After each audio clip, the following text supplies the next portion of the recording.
আসসালামু আলাইকুম। দাঁড়ান কলিজার ভাই বোনেরা, এখানে কিছু গুরুত্বপূর্ণ কথা আছে, কথাগুলো শুনে যান। যে মেয়েরা মায়ের কথা ছাড়া চলাফেরা করতে পারে না, মা ছাড়া যারা এক ধাপও চলতে পারে না, সে মেয়েগুলা অতিরিক্ত চাল্লাক, তারা শিয়ালের থেকেও চাল্লাক, যাকে বলে ধুতু চাল্লাক। সে মেয়ের মা ও মেয়ে আপনার কানের মধ্যে আপনার মা বাবা ভাই বোনের সম্পর্কে উল্টাপাল্টা বোঝাবে। আপনার মা বাবা ভাই বোনের সম্পর্কে আপনার কানের মধ্যে 24 ঘন্টা বিষ ঢালবে এবং আপনাকে বলবে যে তোমার মা বাবা ভাই বোনকে এসব কথা বলো না, কারণ তারা তো মিথ্যা বলছে। আপনি যদি এসব কথা বলেন তাহলে তো তারা ধরা পড়ে যাবে। আপনাকে আস্তে আস্তে আপনার মা বাবা ভাই বোনের কাছ থেকে আপনাকে দূরে সরিয়ে দিবে।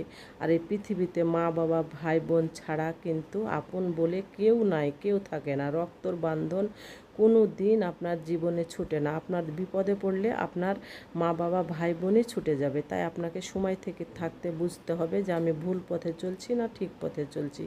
সময় থাকতে আপনাকে সেখান থেকে বের হয়ে আসার চেষ্টা করতে হবে। তাই ভিডিওগুলো ভালো লাগলে বেশি বেশি করে লাইক কমেন্ট শেয়ার করে দিন। আল্লাহ হাফেজ সবাই।